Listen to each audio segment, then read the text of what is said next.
Minutes of stuff to do, and I've got 35.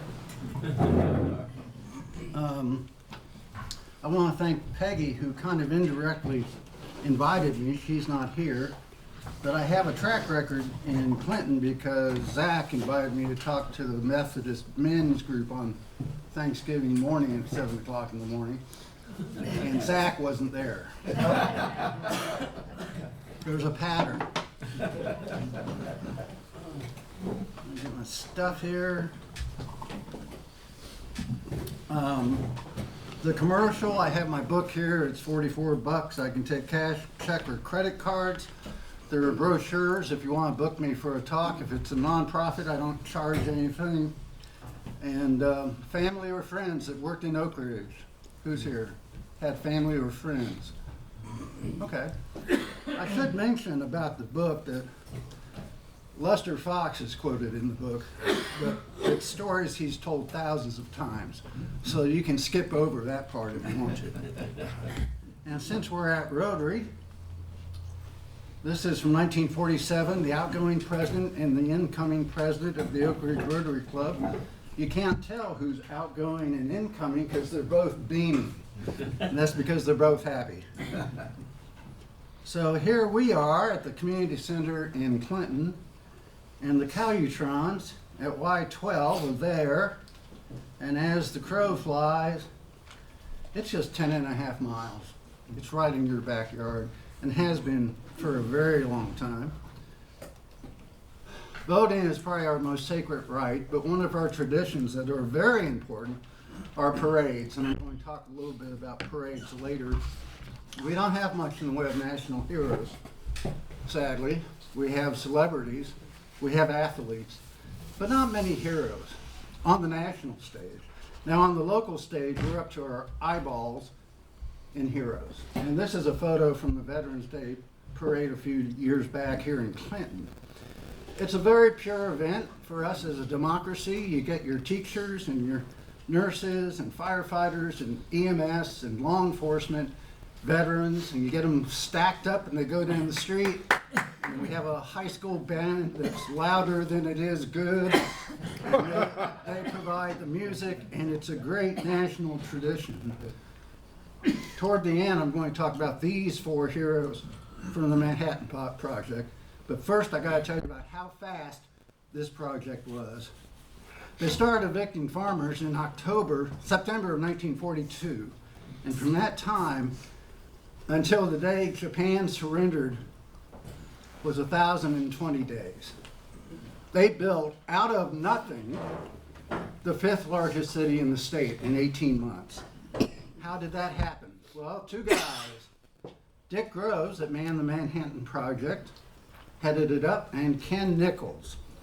I'm just going to talk a little bit about their speed of work. When they got started in September of 42, first thing they did was condemn 60,000 acres to make way for Oak Ridge.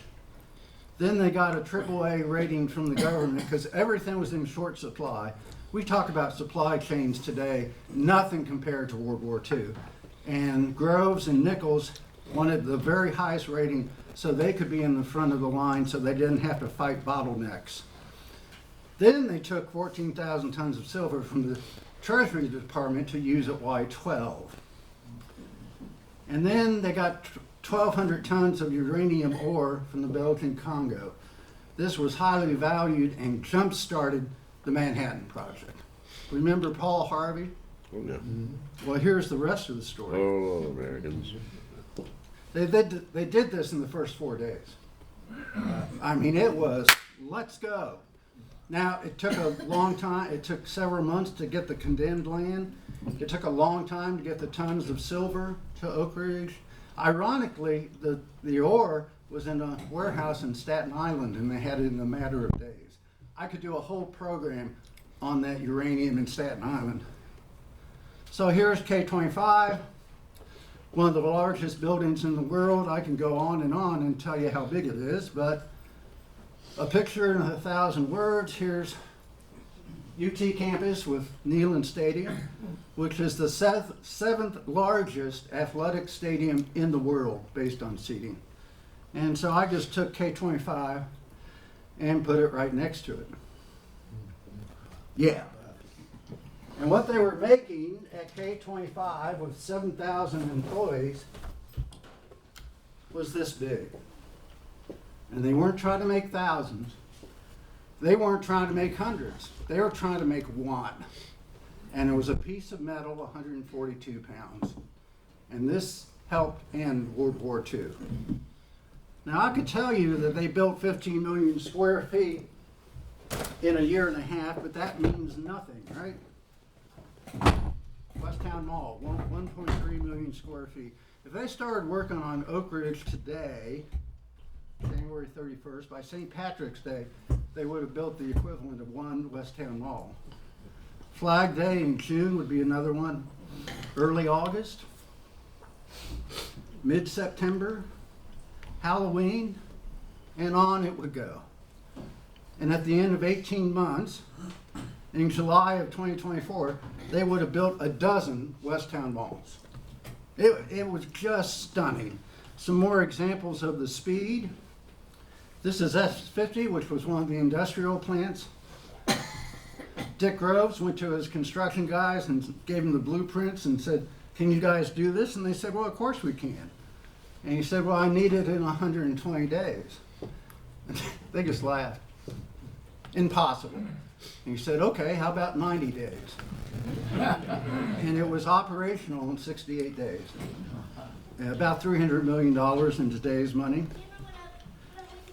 The guy on the left is Alden Blankenship. He was the first superintendent of schools. He was a professor at Columbia University, and a military officer came and talked to him and said, "We're starting this new district. We need a superintendent. We're building the buildings, but you run the place. And it would be very important for the war effort if you could do this." And he said, "Well, where is it?" He said, "Well, can't tell you." "Well, what's the base about, the Army base?" "Can't tell you that either." "How many students am I going to have?" "We have no idea." And Alden said, "Well, I need to talk it over with my wife. How much time do I have?" And the guy looked at his watch and said 4 hours. He was in Oak Ridge 9 days later. He had a tiny office with a desk and a typewriter. And on October 4th of 1943, 87 days after he started work, they opened school with 637 students. By the end of that school year, they had about 4,000 students. At the end of the next school year, 44 or 45, they had 9,000 students. So what was the hurry? Well, there are two reasons. The far more important one was that Germany had a weapons program too, Germany. We didn't know how far along they were. They had a 2-year head start. And everybody that knew about Hitler said, you know, if he gets the bomb first, London's gone, probably Moscow, and if they can get an airfield in Greenland, the east coast of the United States is under peril. So that could not happen. But for the workers that worked there, 75,000 people, only 300 knew what they were working on. Everybody else was in the dark. But the thing with World War II, it's easy to forget.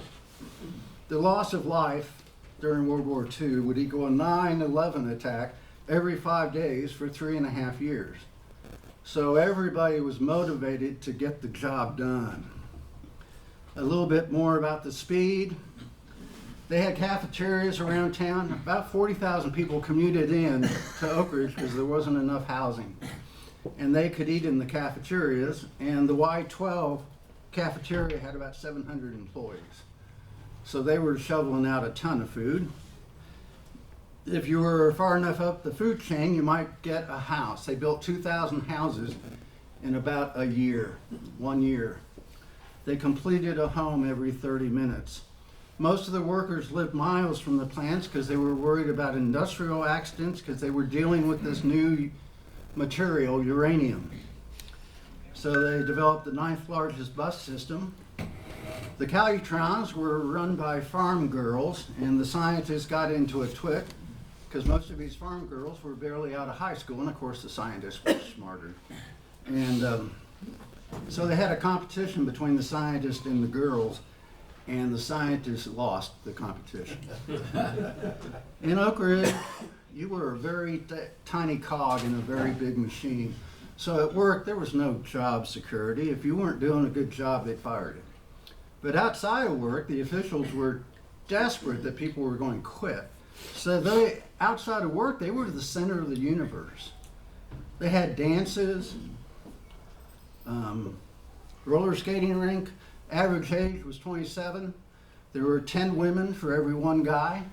So the guys were pretty happy, and the women could be very picky. They had talent shows. They built a playhouse, which is still in existence, a symphony, and in the summertime, when it was too hot in the rec halls, they had dances on the tennis courts.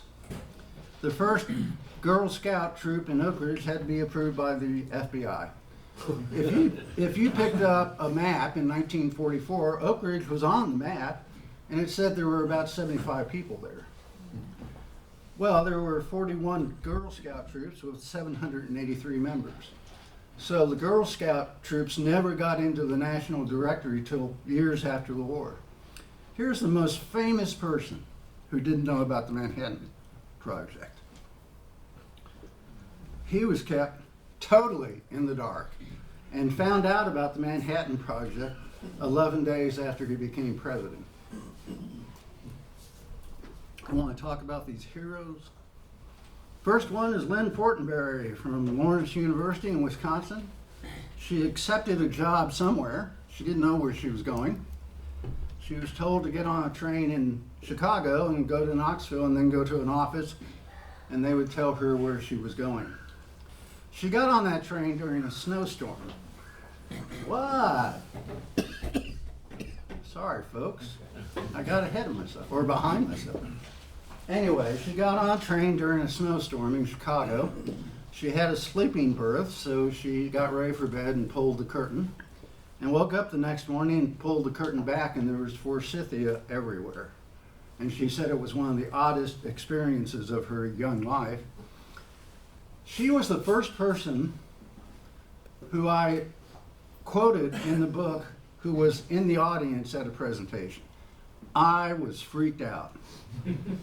Afterwards, we chatted. She's a wonderful gal. And I said, so did you know what you were working on? She was a chemist. And before she answered, she did the 360 of the room to make sure nobody was listening. This was 2016. And she didn't know what she was working on. Will Cox was a chemist from Washington Lee. He was interviewed in New York City, and he said, so what am I going to be working on? And the guy said, well, chemistry. And Bill said, I'm a chemistry major. What kind of chemistry? He said, well, I can't tell you. He said, well, where am I going to be doing it? Can't tell you. And Bill could not figure out a way to say no, so he said yes.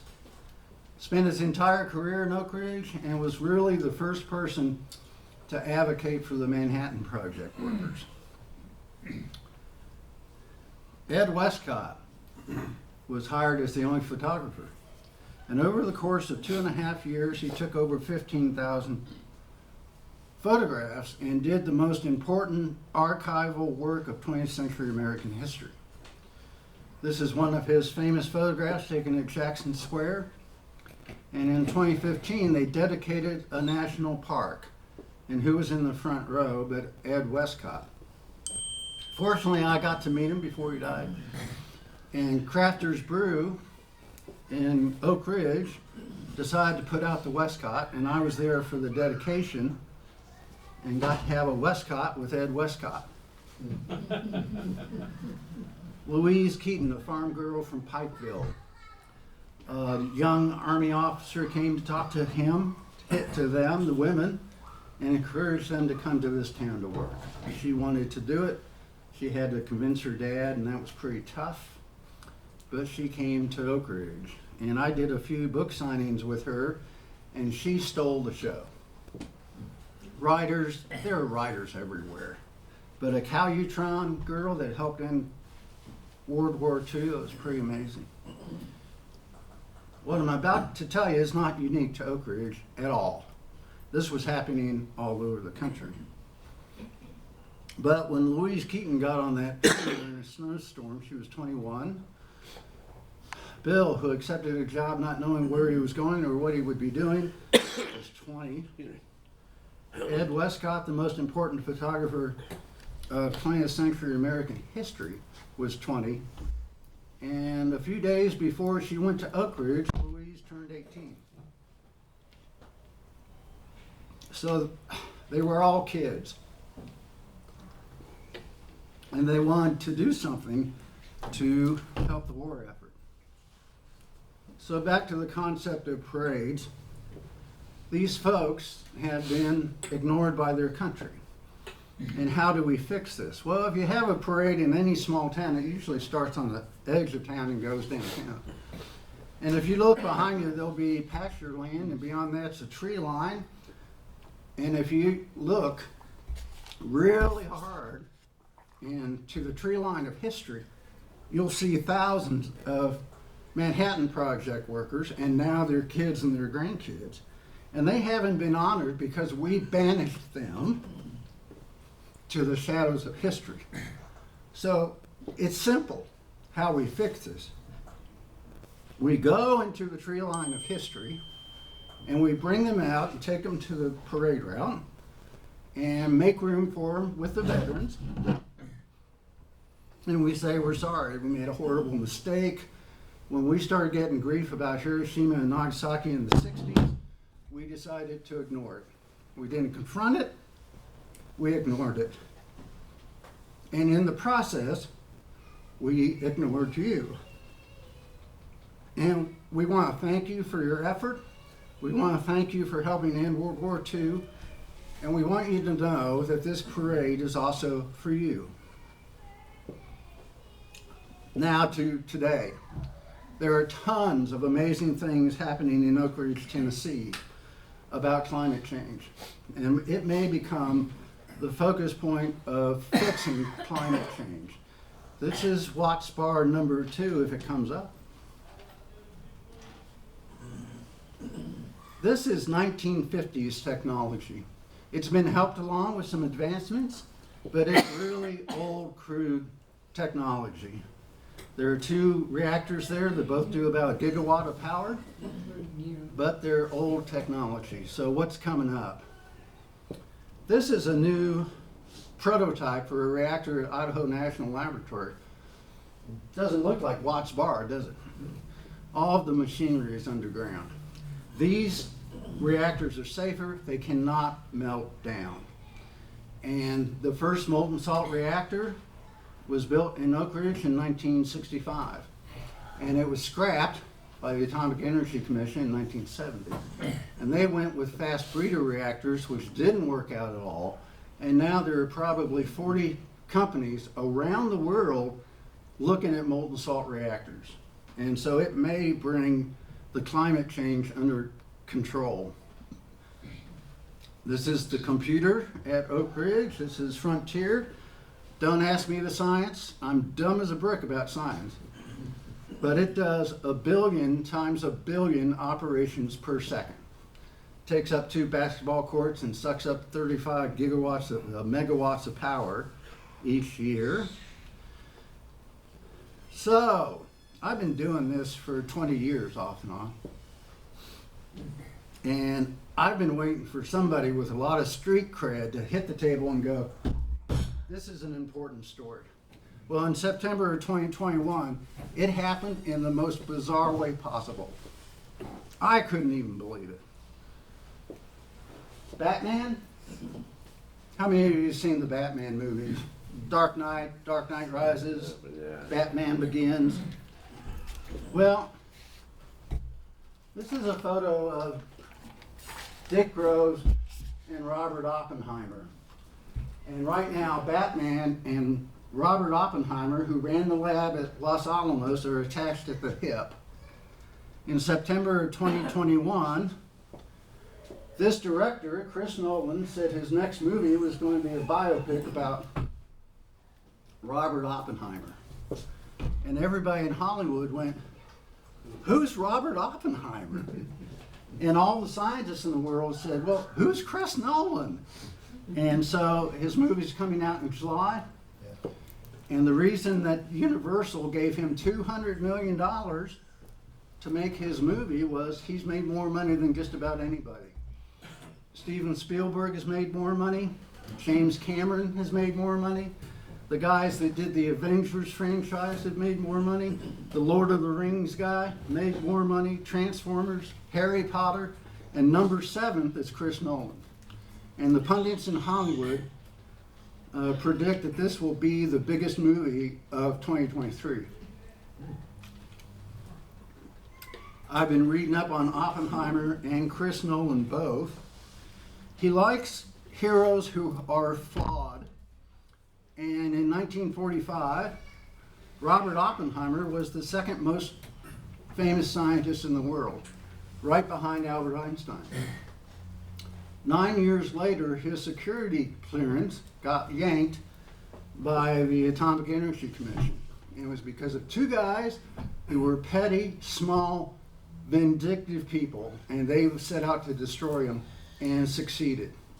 It ended his career, and by 1967, he was dead. Who are the 2 dudes?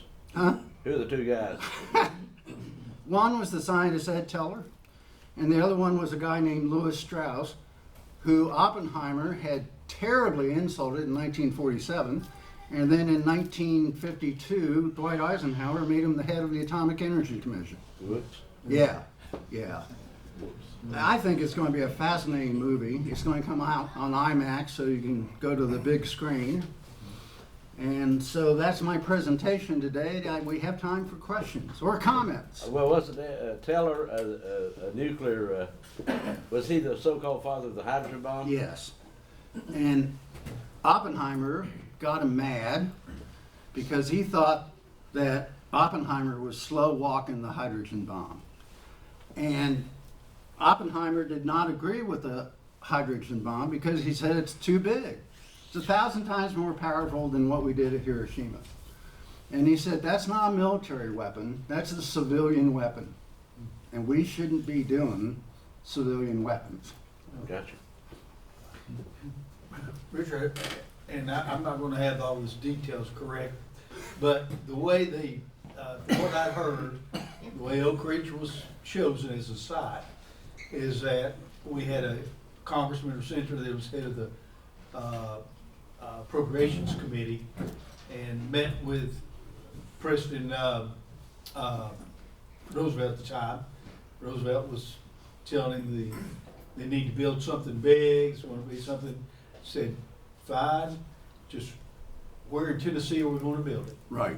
Basically. That's the very first quote in my book. Is it? Okay. And it's because ultimately putting Oak Ridge in Tennessee was a political decision. Yeah. I thought it had to do with TVA. Huh? I thought it had to do because of TVA, the abundance of power. Those things helped. And if you had 2 sites, one in Indiana and one in Tennessee, that had all the same Gotcha. qualities, the guy that runs the Appropriations Committee gets to decide where it is. So it's just the way it goes. Yeah. I would urge all of you to go see the movie when it comes out. I just saw it's going to be 3 hours, which, anybody seen Avatar, The Way of Water? God, with the trailers, it was 3 hours and 40 minutes. And I was almost in a coma by the time it was over. You know, and James Cameron said, well, come on, you guys binge watch stuff at home all the time. Yeah, but I have a pause button. Yeah. I don't have a pause button at the movie theater. Did your book or the knowledge that you've gathered play a role in Christopher Nolan's movie, or is there a connection there? Or? If that was true, I wouldn't be talking to the Clinton Rotary.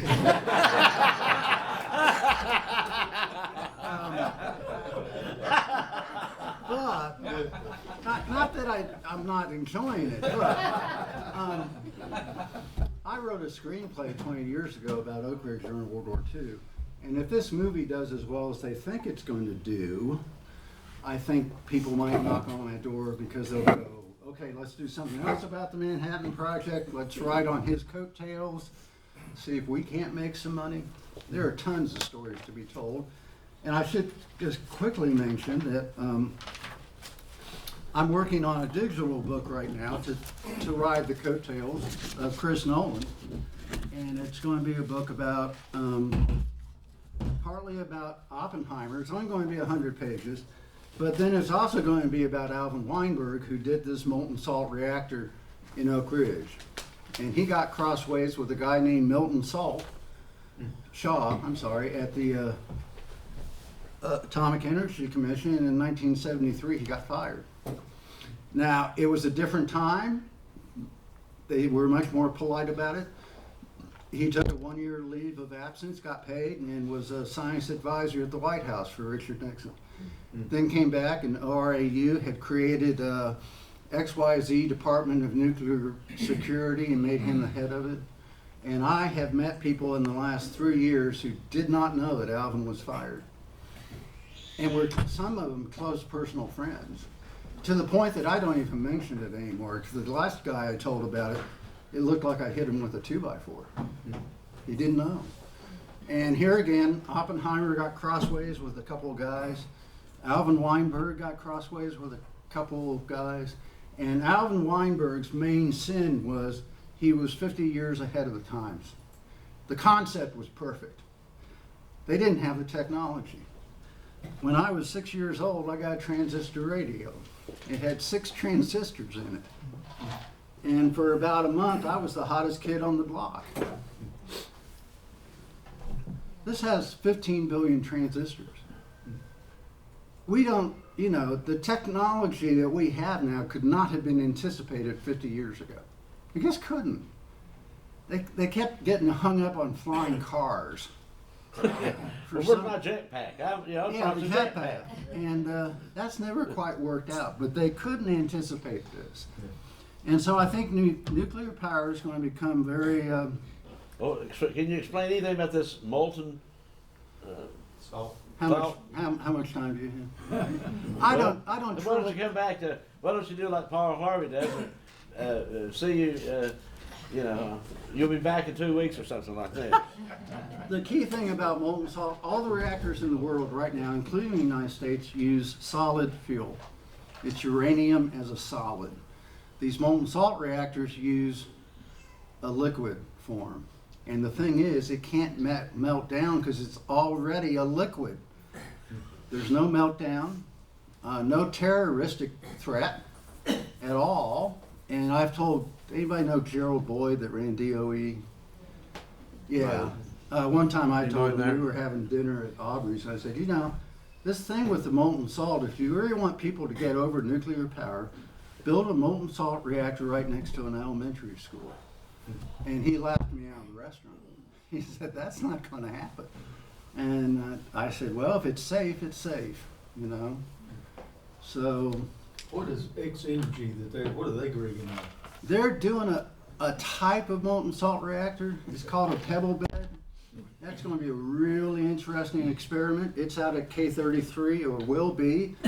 TVA is working with Westinghouse Hitachi to do a small modular reactor, ironically, at the old Clinch breeder site, Clinch River breeder.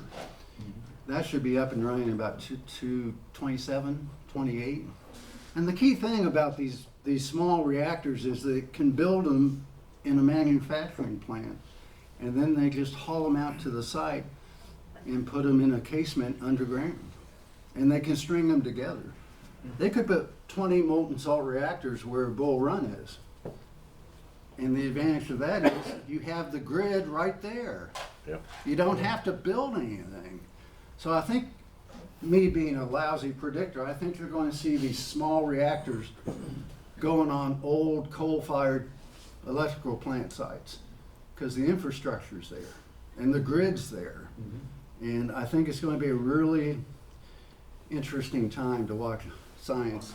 What kind of time frame do you think that you're talking about with these new reactors? 2030. Part of the problem, and businessmen and businesswomen love to bitch about regulations. But the Nuclear Regulatory Commission is going to have to get up to speed, because they're using regulations based on old light water reactors where there's a 9-inch stainless steel casement. And that's what they told the molten salt guys, and they went, that doesn't work. And so the NRC's kind of shifting gears in a very important way, and they're going to these entrepreneurs and saying, what do you need? They're not waiting for them to go through the whole process and bring it in and go, well, this is trash, start over. But the NRC is under tremendous political pressure to speed things up. And that's really the slowdown now. There's 2 plants in Georgia that are coming online this year, 2 of them, and they're 10 years behind schedule and $22 billion over cost. You just can't keep doing that. You just can't. I've got one more question. A little bit different, but a professor out of Cincinnati that has written the book on pharmacy during World War II, during the Manhattan Project, Dennis Wortham, and he has approached us and been to our business because during the war effort, 10 pharmacies were licensed for the entire United States, and they were all licensed in Oak Ridge, none outside of Oak Ridge during the war effort during those 3-year period of time. And so the supply chain, talking about what you said, they had all the supplies they needed. But out of those 10, 3 of those my dad had. Really? Mm-hmm. You can be a hero, not even know it. And he had 60 plus employees in one store. 60 plus employees in one store. Wow. Well, I'm going to But it's real interesting. tell a quick side story. Louise Keaton, who was the young girl that came here, in the fall of 1944, she got sick with double pneumonia and was not responding to penicillin. And her parents came up and begged the doctors to give her sulfonamides, which was a new antibiotic out of Germany. And they did, and she recovered in about 72 hours. It saved her life. The irony is that sulfonamides was developed by a Nazi pharmacist. And so he saved her life so she could go back to work to make a bomb to use on Germany. You can't make this stuff up. So. Well, I want to thank you for your time. If you're interested in having me speak elsewhere, as long as it's not 7 o'clock in the morning. Well, remember, you gotta come back on that page too and explain more about that. Pick up a brochure, and thank you for your time. Thank you, Robert. We appreciate you coming. And next time you come back, we're gonna ask you that 4-way test. You gotta tell us what it is.